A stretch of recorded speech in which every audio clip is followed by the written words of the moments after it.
Hi, this is Carrie Brownstein. This is DJ Premier. This is Darren Aronofsky. You got the RZA right here. Rose McGowan. Radiohead. Aisha Tyler. Tribe Called Quest. Fred Armisen. Fritz Paul. Javier Munoz. Seth Meyers. Frankie Cosmos. Flying Lotus. Hi, we're Chaim, and you're listening to the Talkhouse podcast.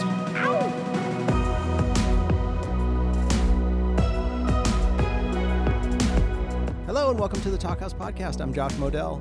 This week, we've got a special treat for the drummers and drum geeks and progressive rock fans out there. A conversation between Morgan Simpson of Black Midi and Bill Bruford of, as he says in this podcast, about 101 bands. Now that number isn't really too far from reality. Over a 40-plus year career, Bruford played with some incredible names in the world of progressive music, most notably Yes and King Crimson, but also his own projects, including Earthworks. He's an astoundingly versatile and musical drummer, and we were delighted to hear that he's still got his ear to the ground all these years later as a fan of the relatively young band, Black Midi. You can hear it in Morgan Simpson's voice that he's both pleased and excited to make Bruford's acquaintance as part of the podcast. And this is actually the first episode we've recorded in quite some time where the participants are in the same room with each other. Simpson pays Bruford the ultimate drummer compliment when he says that he can recognize his playing within a couple of seconds, and Bruford isn't shy about his love for Black Midi. He even compares them, rightfully, to King Crimson. Bruford himself actually retired from performing about 10 years ago while Black Midi is just getting started. The band released their second album, Cavalcade, in May, and it's a massively eclectic, fantastic collection. A little more focused than their first album, perhaps, but no less rangy and striking. They'll hit the road for a huge tour this fall, kicking off with a slot at Pitchfork Fest in Chicago. Check out a little bit of the song John L., which gets mentioned in this chat. 3 uncles of old sonny boy, backed only by accordion. 3 rows of pale brunettes protect him from the crowd. And the curtain is a patchwork of imitation vermilion. And a red board hangs over the throne that has been found.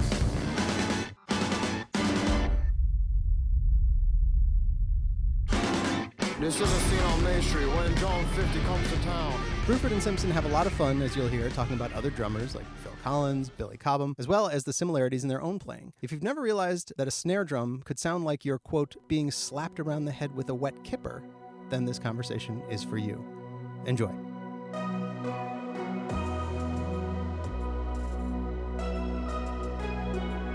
Well, hello everybody who may be listening to us. Maybe there's nobody out there. On the Talkhouse podcast that we're doing, I'm sitting here in my music room. I'm Bill Bruford, by the way, ex-drummer of 101 different bands. And my friend on the opposite side, who I've met about 30 seconds ago, is Morgan from the upcoming band Black Midi. And I've been looking forward to this day a lot, so I can grill him. And this is an unusual occasion in a way because, you know, as I understand it, Talkhouse is often about songwriters and look out, guys, because we're drummers. So that's another whole thing right there. Hey. More importantly, or more interestingly, perhaps, we'd not met before, which again is unusual, I think, for Talkhouse things. And finally, this bit of an age gap. You know, I'm this crusty old guy, you know, who's 172 years old. And over there is handsome and very young and depressingly young Morgan. Oh, you're too kind. So actually, we have similar experiences, but we have half a century separating those experiences. Isn't that interesting? Very interesting and crazy, in fact. Yeah.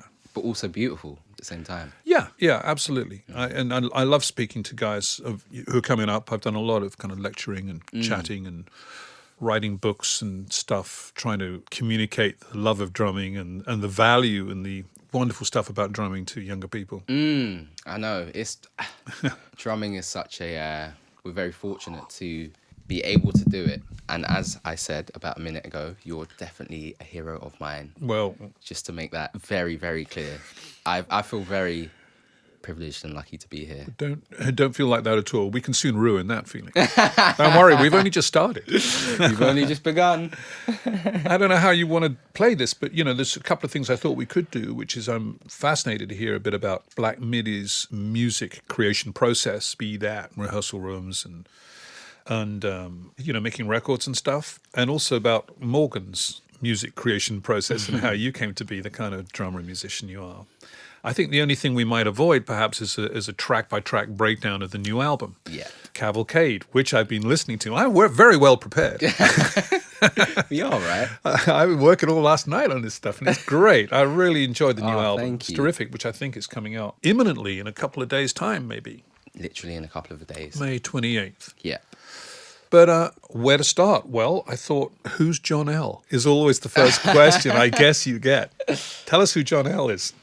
Well, John L so Geordie, Yeah. singer, lead Yeah. singer, guitarist, had written the lyrics. So, I don't want to speak for him in terms of go what it might on. mean. Do you know what I mean? He's not listening. Well, he might be. I don't know. But I think to me, John L is a sort of like big figure who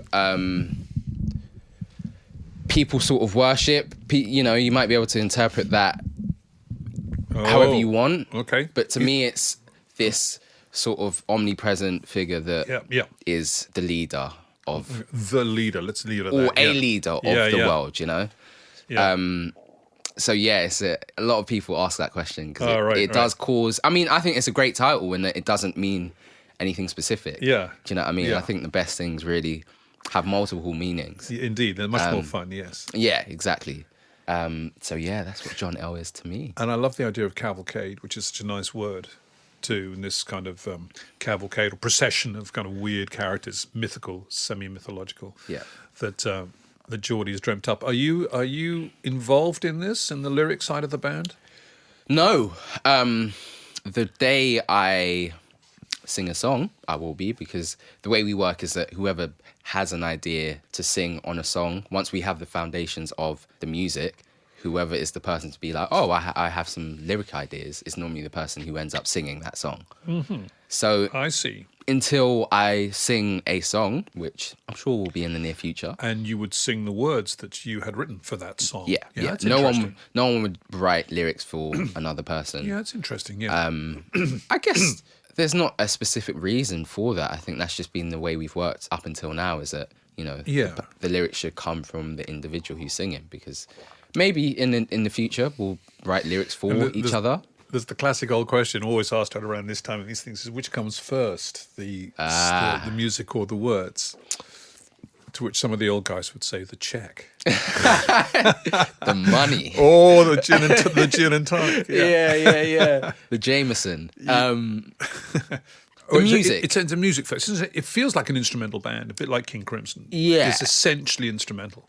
That something would happen, but then somebody would say, I really want to sing on top of this. Yeah, exactly. Which is a nice way around, to work things. It feels very natural that way. But yeah, that's the way we like to work. I mean, for when you were in King Crimson, was it also a case of lyrics being written by the singer, or? Indeed, it was mostly. Actually, right at the beginning, they had a guy called Pete Sinfield who wrote the words. Right. He wasn't even in the band for the lead singer. And that was the Smash album. So funnily enough, the words were written for a lead singer. And that continued on a bit with words being written for the bass player John Wetton when I was in the band in the 70s by an outside guy who wasn't in the group but knew who was going to. And they were good friends. And what was the thinking behind that? Somebody else can write the words because it's hard work. Yeah. But then towards the middle of my time with the band, there was a guy called Adrian Blue, singing and frontman and guitar, and effectively songwriter, and he was terrific. But we would a little. Like Black Midi, we would start with a kind of instrumental fabric of some sort or some direction we wanted it to go in. And Adrian would say, I think this is about a Studebaker car or something, And he'd then write a song from the position or point of view of a Studebaker car or something like that. Yeah. But it was a lot of work for him. We reached crisis level on the last day of the album, Wow. We got a lot of tracks down, but we don't have any words. Oh, wow. And Adrian would have to really sweat it out. What album's this? Well, I'm thinking in the mid-'80s now, an album called Discipline, Beat, 3 of a Perfect Pair, big red, blue, and yellow colours, respectively. So, it was hard work for him, really hard, and I take my hat off to him. A songwriter in a corner is not a person you want to know. It's rough because you're up against a clock, time clock. Maybe you don't have that. When you work, are you very much watching the clock?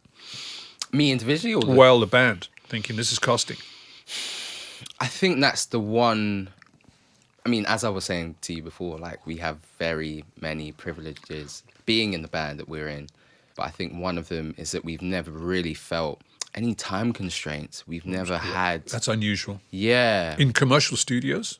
Well, that's the thing. We don't normally tend to work in like super grand... Well, I guess if you're talking about like when we actually record the albums, the first album was recorded with Dan Carey, who's got a studio in his house. Yeah. Not too dissimilar from this, kind of like you walk through and you turn right, and he's got like an amazing setup. Yeah. And where we did Cavalcade was in Dublin, in a really beautiful studio called Hellfire Studio How long did that take? The to album? record. Yeah. So we were out in Dublin for maybe 5 or 6 days, and that was to get all instrumentation down. Wow. That's fast, I think. Yeah. Well, that's the thing. Once we're in the groove, we work really quickly. That's great. Yeah, we got there on a Sunday evening, I believe, and on the Monday we had maybe 6 or 7 live takes of. But you've been playing the song for a little while before, or not? Yeah, well, some of them. So, like, half of the album is sort of was written towards the back end of Schlagenheim. So, sort of like the newer material that was coming out of jams and gigs and whatnot. Yeah. So those tunes being John L, Condro, Malaysia Patella, Slow. I can't even say that, but you said it so well. I hope I got the pronunciation right. I think I did. Those songs, and is there another So they were under the fingers. People knew where the fingers were going. Yeah, we played them at gigs, and we played them at a UK tour that we did last February, just before Mayhem. And so you were able to play the song all the way through and get a good take of it. Yeah, definitely. Do you realize how old-fashioned that is? That's delightfully old-fashioned. Really? Yeah, and you played them all at once? Yeah, live. Live with no-click tracks? No click. Do you realize how ancient this is? We're old men. It's really nice to hear. I mean, and it sounds like that, of course. Sure. It sounds like that. And I love that. It's partly why I like the sound of the band. It doesn't come, fresh frozen out of a freezer of algorithms. Honestly. And downloaded tracks and stuff. Yeah. Which is not my favorite kind of music. I'm more a red-blooded guy. I like to see other people's, look them in the eye and count 1, 2, 3, 4, let's play, and I'm happier with that. Exactly, because that's how music began. That's how music... It has been done for many years, quite effectively. Yeah, it's worked, so why change it and mess with that, I think it got expensive to do, and a lot of people thought, well, I can do this and sitting at home on my laptop and send the files around the world, and the bass player will stick something on and the guitarist will stick something on, and they won't know what each guy is sticking on anyway. Eventually an album will appear. Yeah. But for a few years, I thought it all got a bit stiff. That's really interesting. And your music-making process, therefore, is a whole lot like King Crimson's was. Very similar.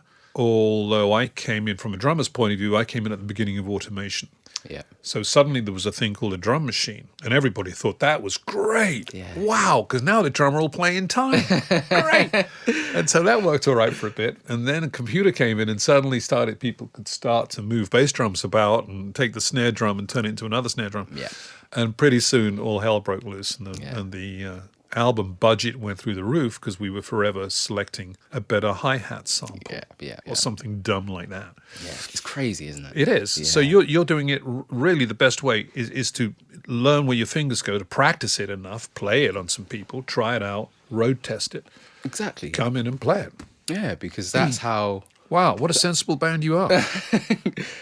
Yeah, that's probably one of the few ways that we're sensible in what we do. But I would like to track back a little bit. So we've started at Crimson, because I was saying before, that's sort of my reference point for you, the Larks' Tongue album specifically.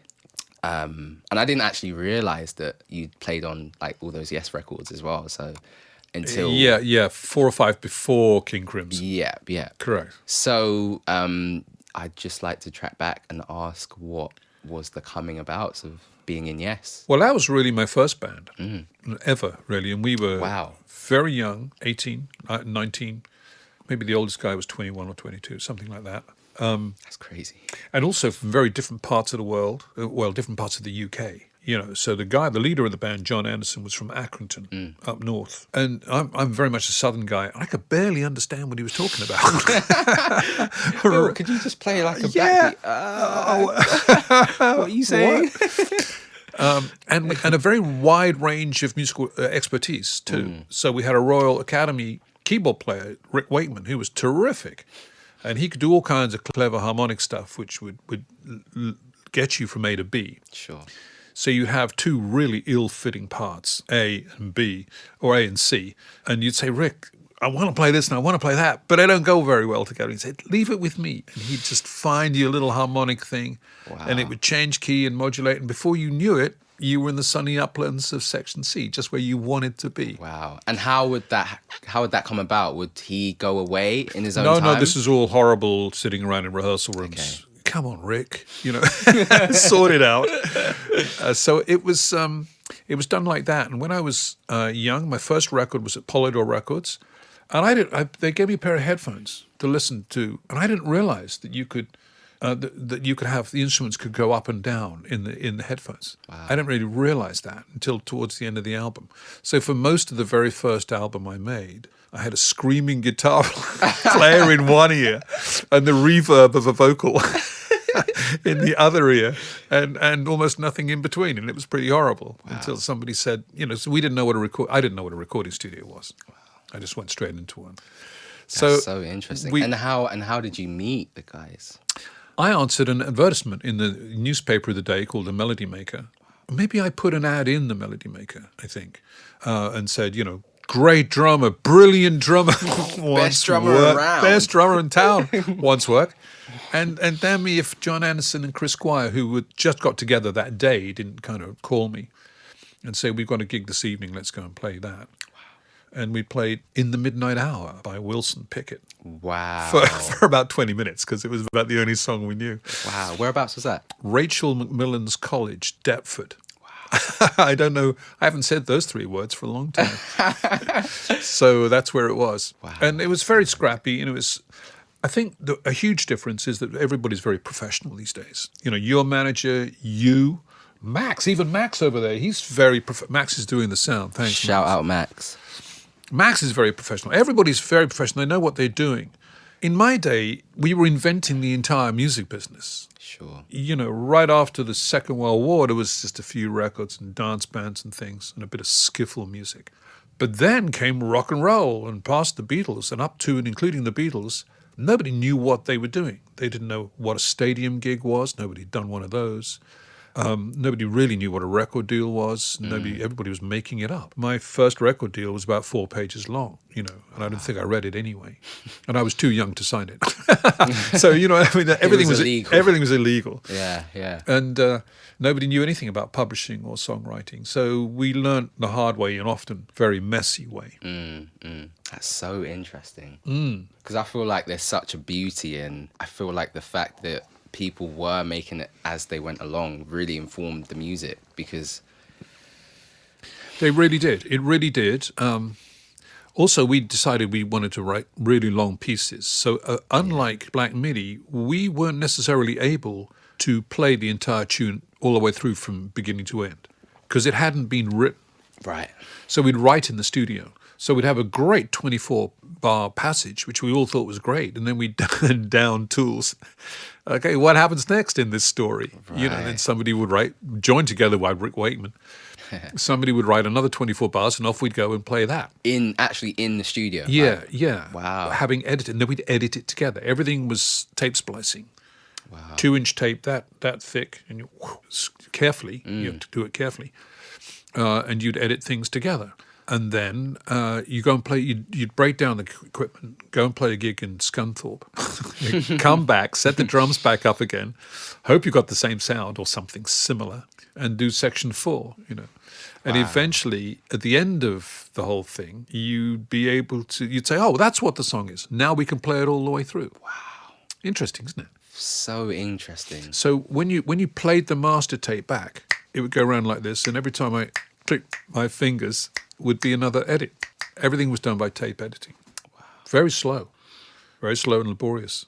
But rewarding, it sounds like. It was very rewarding. Yeah, and at the end you'd go, this is great. This is unfurling fabulously, And we had a great engineer, so our engineer was very important. Is an engineer so important to you these days? Yeah, I think it is. I think it's important. Drum sounds, of course. Yeah, exactly. And that makes me go back to say that I think what I love about you so much and your playing is that I know when it's you. I think the best players, within 2 seconds who it is. No. Yeah. And I think talking about drum sound specifically, your snare sound, iconic in my opinion. Yeah, Like, I did seem to hit him in a different way, and I was unusual of the day because it was all very ringy. yes. You know, it's all kind of open. And in those days, a lot of guys wanted a very dead, wet sound, a bit like being slapped around the head with a wet kipper. Yeah, 70s, right? 70s, yeah. And so I didn't really like that very much, so I did this more open thing.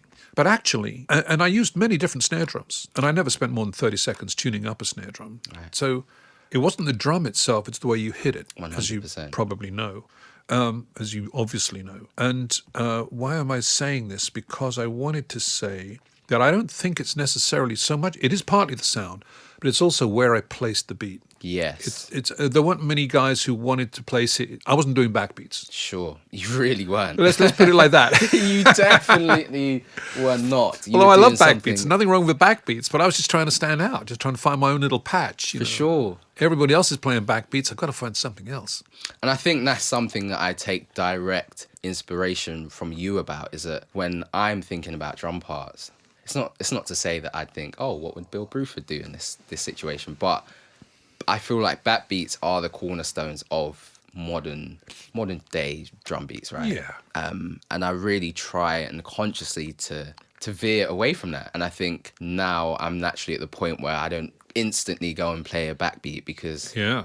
it's not natural to me anymore, unless it's what the music calls for. But I think in a band setting, I really Interesting. try and take inspiration from people like you. And Yeah. also, I think, separate note, but I think Phil Collins is a criminally underrated drummer. Like, I think he's Yeah, terrific drummer. incredible. Yeah, absolutely. Very, very natural guy. Yeah. I know you'd mentioned Billy Cobham once. He could do you a fantastic Billy Cobham impersonation. He's a terrific mimic, Phil Collins. He used to have a great line in doing a C line, kind of I can't. You know, he'd sort of flap his he'd flap his hands like that. No way. And he could mimic. So he was a great actor. He could mimic anybody. He could mimic Phil Collins. He could mimic Billy Cobham on the drums. Added to that, you know, he could sing in an odd meter, or he played an odd meter and sing in four. You know, and some of his early stuff is really, really terrific. Yeah. And a great natural rhythmist. Yeah. Yeah, incredible musician. Yeah. I played with him briefly in Genesis for just about Well, yeah, about a year. We Yeah. did together, so I got to know him pretty well. Yeah, I was gonna ask about that. So you played on a couple live.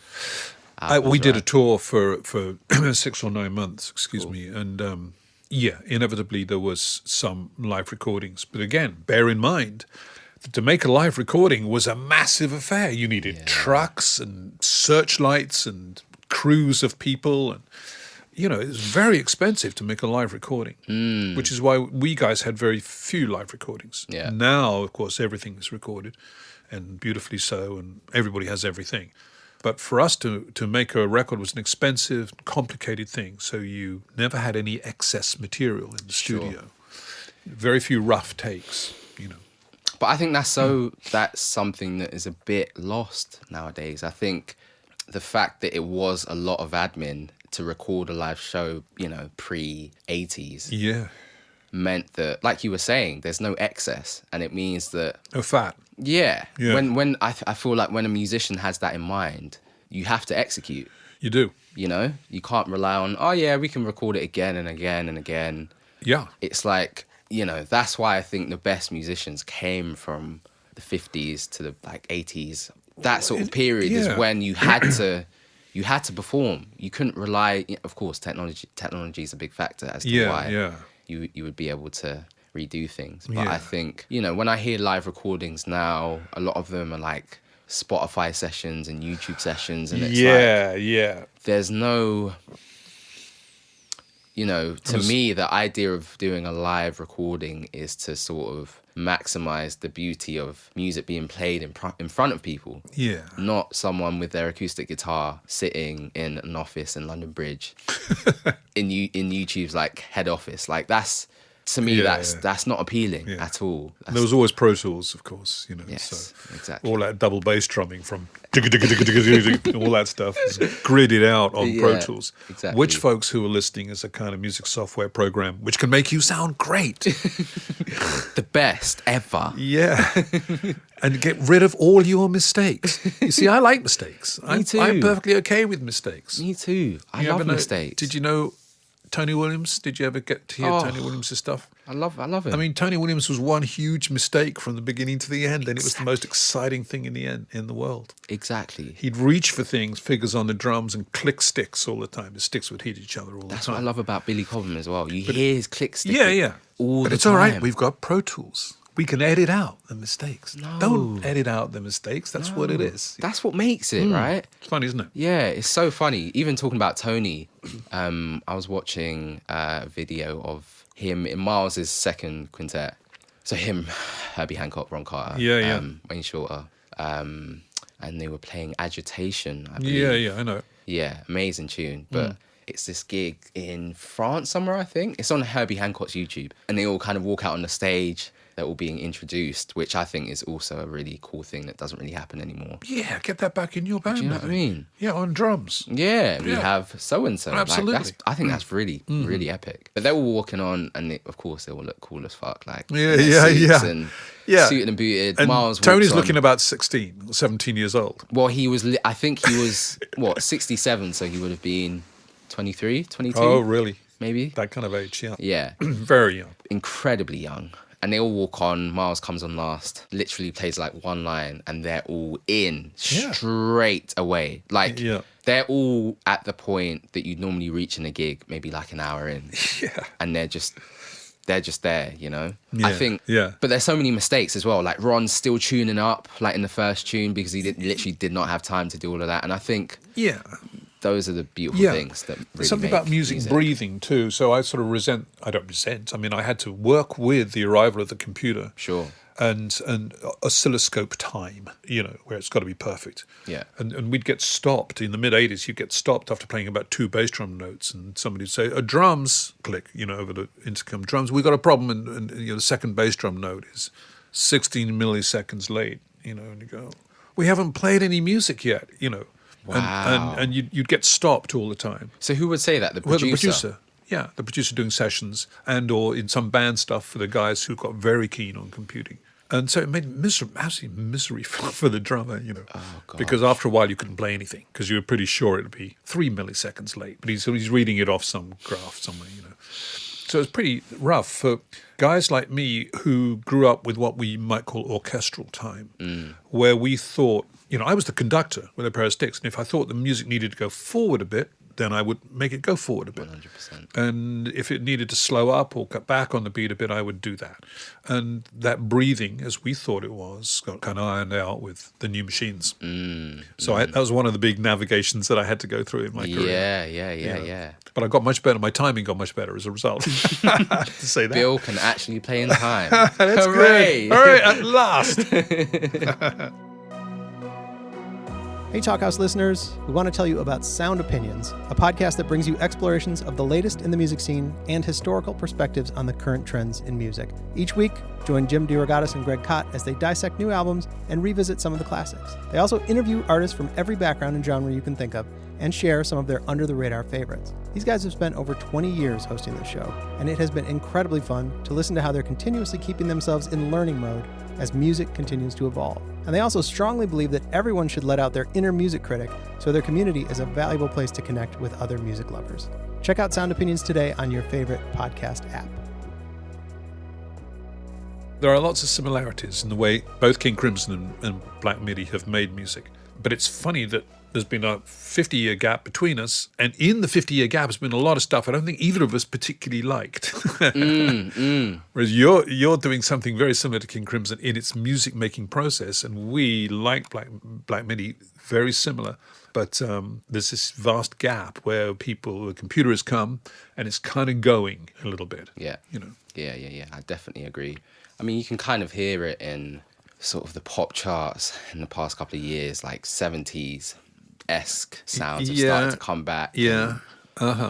the 80s has come back as well. Right, right. Whatever that even Right, means right. in terms of things coming back. But I think people are just growing a bit tired of Yes. screens, because now it's Yeah. not as if like we also have phones and tablets and laptops that are the Yeah, most yeah. incredible fast working things ever. And Mm. I think now when it comes to making music, it's like it seems Do as you, if people do you play another instrument? Second instrument? so I dabble a little bit on bass guitar, Mm-hmm. because my dad is a bass player first, but also teaches guitar. Really? Yeah, so that's So you're a working musician? yeah. Oh, yeah. great. So he teaches full time, but he also gigs. And, Oh, well. and my mum sings. That was Lovely. You're basically- from a musical family. Yeah, Oh, yeah, that helps. Yeah, it really helped a lot. Yeah. To say the least. Yeah. So I kind of, he'd have basses around and I'd pick them up every so often. Yeah. And I'm trying to teach myself some piano. Some piano. Yeah. Yeah, it's a great instrument, piano, for drummers, because the notes are right there. Mm. You can see what note it is. It's a great instrument for anybody. Yeah. And it's a percussive instrument too, Yeah. or percussion instrument in a way. Exactly. So that was always my second instrument. I was just knew enough to play slowish. Yeah. But I got around with some harmony and stuff, and so was able to write some albums in the 70s and Yeah, with your own band. with my own Bruford, bands. right? Yeah, eventually I got to my own band. So, Yeah. an obvious question for you is, where would you see yourself in 10 years' time? With mega platinum, of course, Black MIDI albums on the wall, of course, Max is looking at me as if to say that's never happening. Don't look at him like that. Good question. There's nothing behind. Sorry, go ahead. There's nothing behind the question at all, other than, what do you think? Where does the music business go? Yeah. I think it's interesting, because if I'd been presented with that question whilst I was still at Brit School, Yeah, you'd say, I want to be in a band like Black MIDI. yeah. Well, I think I would have said I want to be a session drummer and play for Oh, right. Adele. Well, okay. That was the sort of Yeah, headspace yeah. I was in. Like Yeah. a lot of my like older drum pals, if you like, Yeah, were yeah. sort of in the pop world and still are. Yeah. And are doing like arena tours and that Right, sort of thing, right. which I sort of, I kind of thought, well, that's what they do, so I guess I'm going to do that. Uh-huh. But I think deep down, I always knew my place wasn't to just do what's done before. Interesting, yes. I always knew Yes. that there was something more than just like, even when I talk about, being a session drummer, it didn't fill me with excitement. Yeah, So me I too. think Me too. through that, I knew that there was something else that was there for me. And of So course, I mean, if Adele comes along, now answer this very carefully. If Adele comes along and says she wants you to do her next arena tour, and it clashes with Black MIDI, Oh. no, that's tricky. Okay, don't answer that question. oh, Don't- Bill, don't- you can't Don't do even. that. I'm sorry, it's unfair. Oh. Okay, cut the interview. No, Moving on swiftly. no, that's really hard. But it's nice in the jazz world, because people are very hip to that, very flexible. Sure. Just because you've played in the horn section behind Adele doesn't mean that you've sold out or sold in or anything. You can go straight back to any kind of jazz group that would say, fantastic, Yeah. Whereas as a kid, when I grew up, you could either like Jimi Hendrix or John Coltrane, but you couldn't like them both. You weren't allowed to, and I go, well, I like them both. Yeah, wow. And you couldn't really, if you were a jazz guy, you couldn't sell out and play any kind of rock music. Yeah. They thought that was terrible. So it's much more grown up and much more professional. And did you have much experience playing much jazz when you were younger?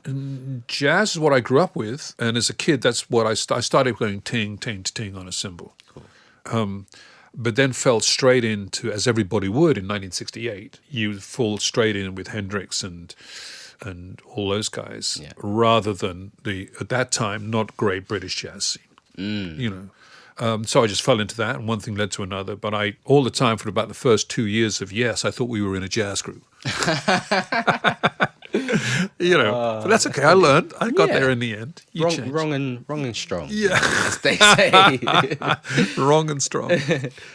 That's really very, very interesting. And did you have a very musical upbringing? Not at all, really. I had to make it up as I was going along. I wasn't from a musical household, although my mum was a great dancer. My mum and dad loved dancing, ballroom dancing. Amazing. And they would roll up the rug, at 8 o'clock at night. And I'd be the DJ putting on Frank Sinatra and Nice. Nat King Cole and stuff, you know. And so I grew up with a lot of great quality UK and American popular music, a great popular songbook. I know all that. And it's just lovely music, you know. Amazing. The last lyrics I really learned by heart, but I didn't know I was learning them by heart, is Cole Porter and Frank Sinatra and those kind of songwriters, you know.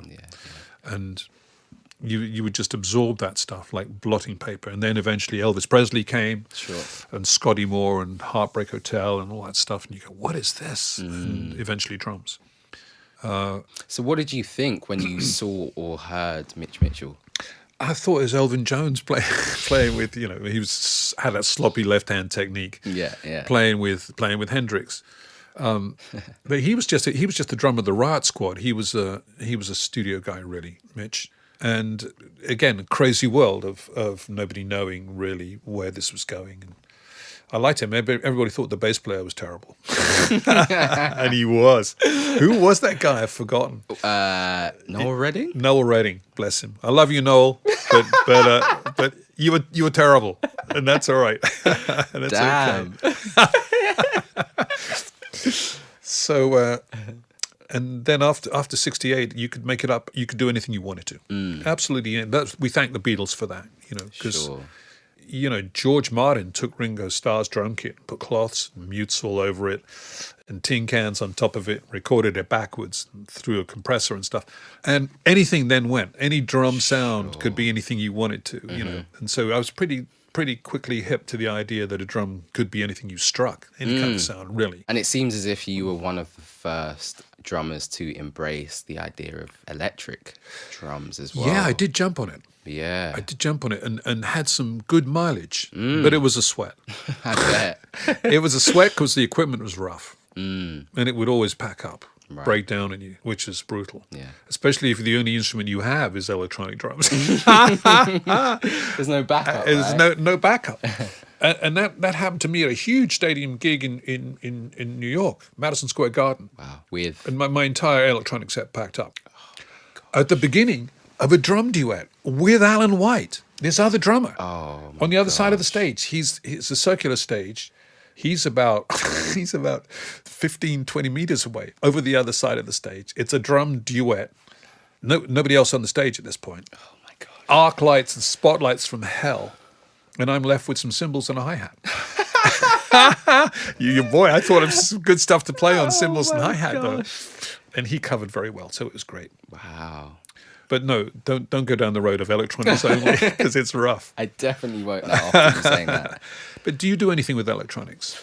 So we've sort of dabbled with, the Roland SBD. Yeah, I do. Yeah, so we've used that a little bit, or I've used that a little bit, just for some like... Some additional colours. Yeah, funny Sure. sounds, really. Not Yeah. even like musical things, just like, Tom and Jerry like samples, or like that sort of thing. Well, I've spent quite a lot of time finding compositional aspects out of the electronic drums.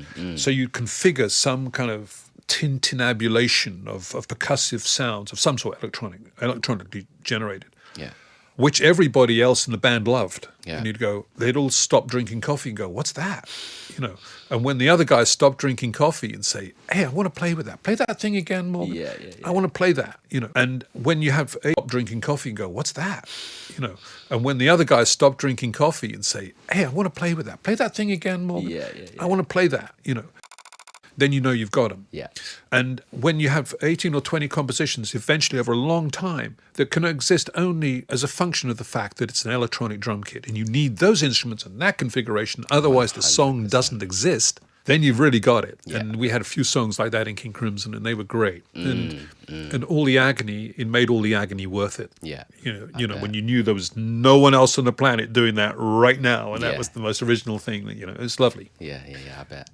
That's incredible. Question that's just come to mind that I could ask you. It's quite a good one. Do you want to? I've also got one. I'm running. Oh, yeah. Oh, your question. Your question first.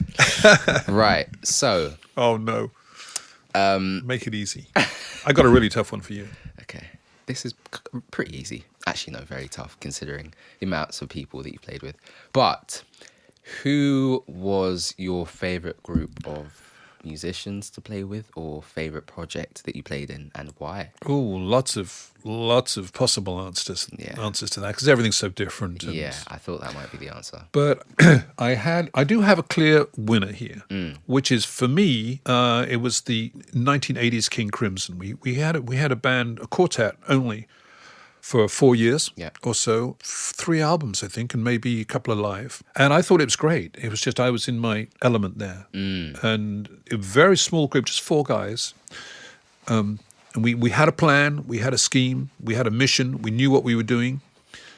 Pretty much everybody was doing different things on their instruments all at the same time. So there was Simmons electronic drums, there was Roland guitar synthesizer, there was the Chapman stick, which is a 10-string instrument that you tap and play at the same time. Tony Levin, right? Tony Levin. And these guys could really play. There was 2 Anglo guys and 2 Americans. The Anglo guys sat around intellectualizing and talking all day long. That's me and Robert Fripp. And the 2 Americans would just go off and play pool, and have a drink and say, "You guys ready yet? Can we play yet?" And then they'd sit down and play the heck out of it. Sounds about right, doesn't it? Yeah, very American way. And I just thought the balance of that was terrific on many levels, texturally and politically, and the way we got on together, and the balance of the intellectual and the physical, the head, heart, and the hips, all that just worked well for a little period of time.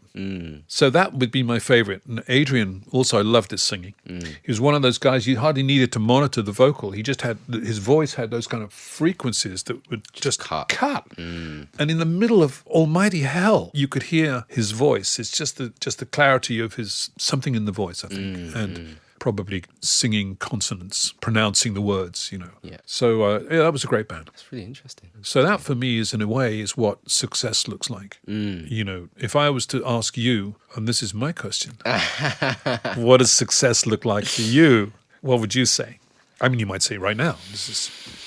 I think success to me would be very similar to, I don't mean to blow your trumpet, but I genuinely do believe that, even on the way here, I was saying to Max, like, playing in, yes, King Crimson, Genesis, and of course Earthworks and Bruford and everything else you did. That's the equivalent of playing in the Beatles, the Stones, and the Who, or like Miles Davis, Coltrane, and Monk. Like, it's very, very incredible what you did. And I think for me, one of my big aspirations is to, say if I had a week ahead of me, one night Black Midi gig, next night Adele tour. Yeah. Night after that, a West End show. Yeah. Night after that, my own trio. Quartet Wait a minute, because the next night you're going to have to get divorced.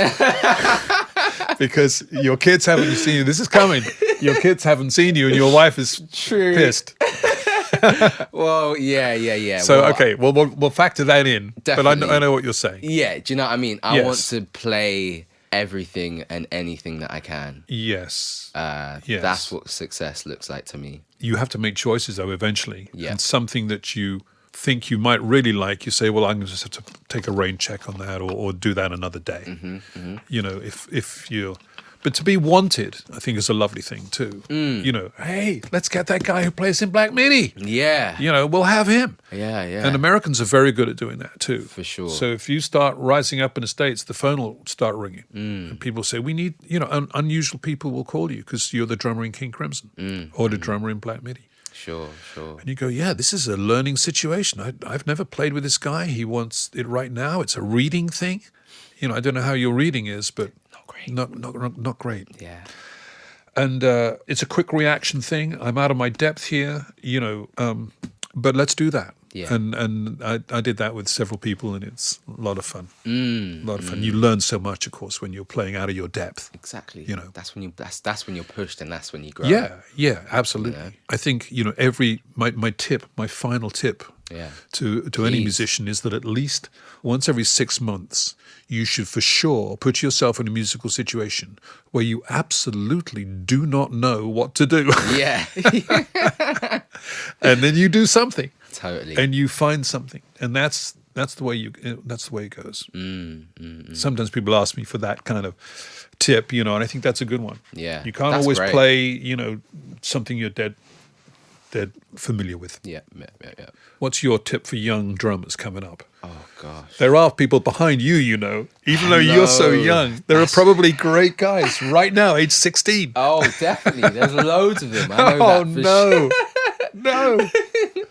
It's going to be a 60-year gap between you Yeah. and them now. Yeah. Right? Well, what would you say to them other than go to the Brit school? Other than go to the Brit school, I think open your ears. I think because, you know, talking about the Brit school, that was the main thing that it did for me. I hadn't heard of, well, I might have heard of King Crimson and Yes and Genesis before that. Yeah. But I don't think I was actually interested, you know? I think I was in a headspace where I listened to a particular type of music and I liked other things, but I would never really immerse myself in those other things. And I know exactly what you mean. I've taught people one-on-one and tried to find out what kind of music they like. And the music they like is within this terribly small width band. Yeah.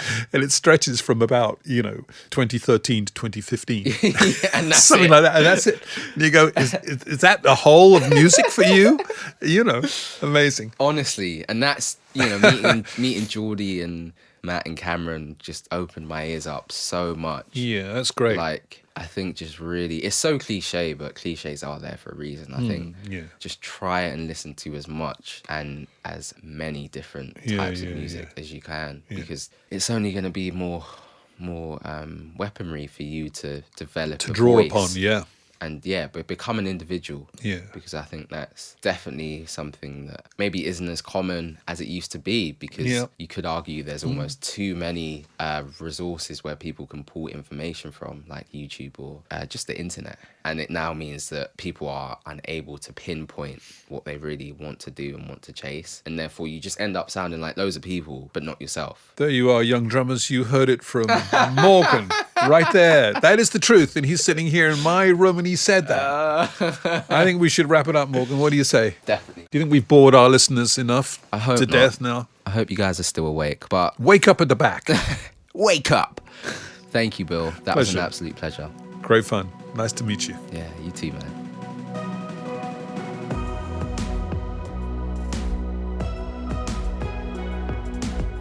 Thanks for listening to the Talkhouse podcast, and thanks so much to Bill Bruford and Morgan Simpson for chatting. If you like what you heard, follow Talkhouse on your favorite podcasting service and all available social channels. This episode was produced by Melissa Kaplan, and the Talkhouse theme was composed and performed by The Range. See you next time.